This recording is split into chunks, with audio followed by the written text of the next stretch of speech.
Cápsula número 6. Consecuencias del proceso de democratización político y económico, ampliación del sufragio, reforma agraria y nacionalización del cobre en Chile. Para comenzar, debemos entender el concepto de democratización. Esto es el acceso creciente al voto, es decir, que mayor personas tengan la posibilidad de participar en una democracia.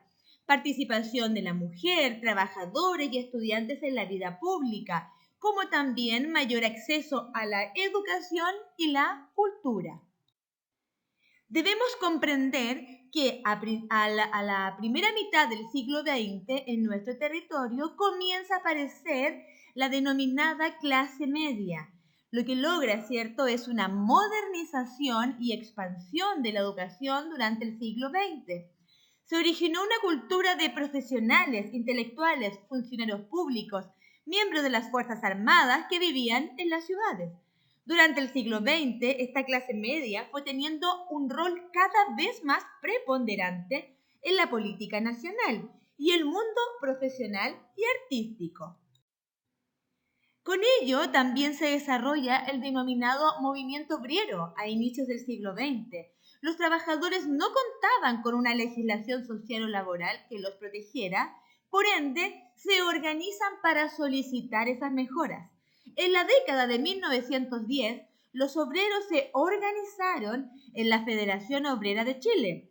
Entre el año 1925 a 1931, se promulgaron las leyes sociales y el Código del Trabajo. Por lo tanto, el movimiento obrero hace que las personas y los trabajadores se comiencen a visibilizar en nuestro país.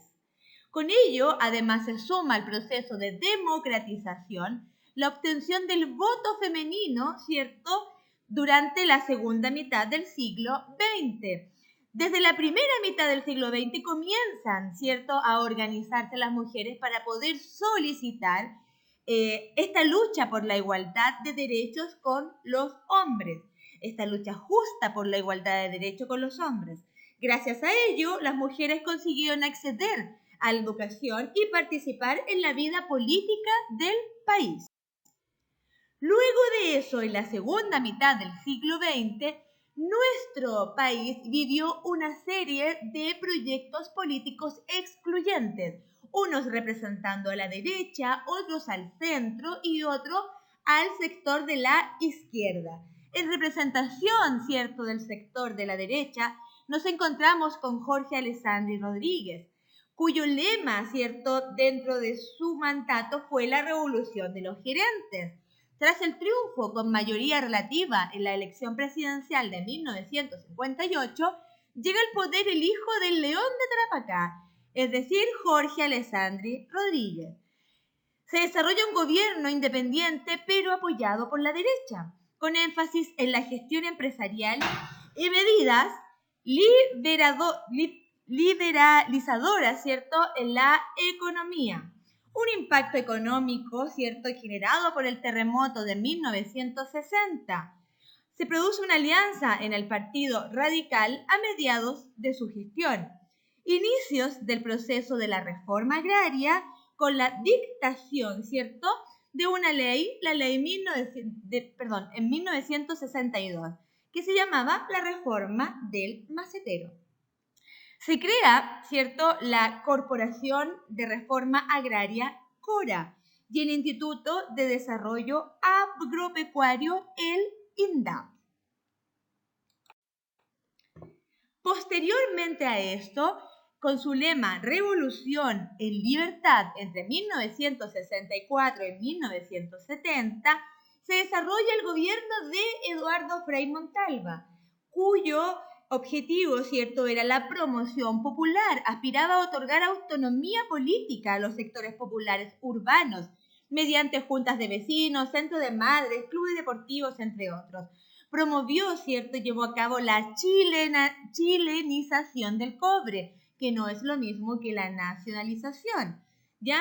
Aumentar entonces la participación del Estado en la gran minería del cobre, comprando acciones a las empresas norteamericanas.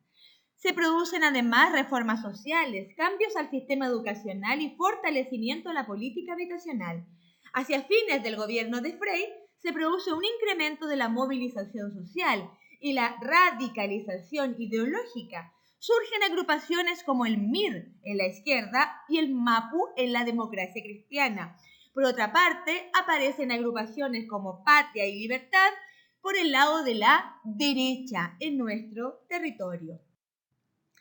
Desde 1970 hasta 1973, con el lema Vía Chilena al Socialismo, se desarrolla el gobierno de Salvador Allende.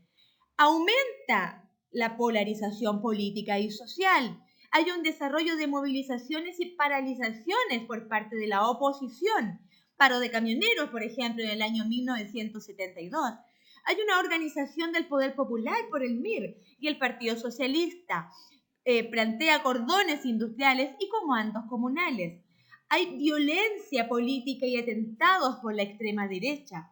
Se desarrolla una paralización económica. Hacia el año 1973 se generan huelgas de trabajadores del cobre y el boicot del empresariado. Se produce un desabastecimiento y por ende se crea el mercado negro. Hay una crisis institucional. La Cámara de Diputados declara inconstitucional al gobierno. Y por ende se desarrolla entonces el 11 de septiembre del año 1973 un golpe de Estado que pone fin a la vía chilena al socialismo. Así entonces, uno de los grandes conflictos que tenía y que tuvo el presidente Allende fue la nacionalización, ¿cierto?, del cobre. Aquí aparece un afiche que nos muestra y dice, Chile se pone los pantalones largos. ¿Por qué? Porque quiere decir que Chile ya no depende de las empresas extranjeras. Por lo tanto, este recurso natural que hasta el día de hoy está nacionalizado, ¿cierto? Si bien hay empresas extranjeras que trabajan, ¿cierto?, dentro de este territorio, el recurso natural es nuestro, es de todos los chilenos. Como les dije anteriormente, uno de estos cambios sociales, ¿cierto?, y cambios en la economía, como la nacionalización del cobre, provocó una polarización social, es decir, personas que estaban disconformes y que tenían diferentes opciones políticas o ideologías políticas discutiendo por ellas, cada uno mirando desde su polo extremo, ¿cierto?, y generando mayor conflicto social, incluso llegando a la violencia. Es decir, ¿qué sucede, cierto?, cuando hay una polarización social? Se crea, ¿cierto?, este desacuerdo que se va aumentando, generando la imposibilidad de poder generar reconciliación o llegar a acuerdos. Es por eso que el 11 de septiembre, dada la polarización social, los problemas económicos, la inestabilidad del país, ¿cierto?,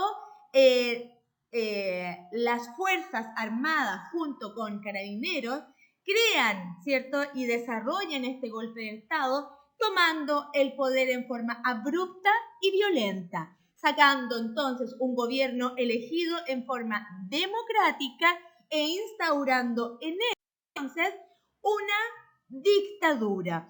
Así entonces se genera el quiebre de la democracia en nuestro territorio, nuestro país, por 17 años, donde al mando, ¿cierto?, a la cabeza política de este país queda un general del ejército, Augusto Pinochet. Como les dije anteriormente, por 17 años.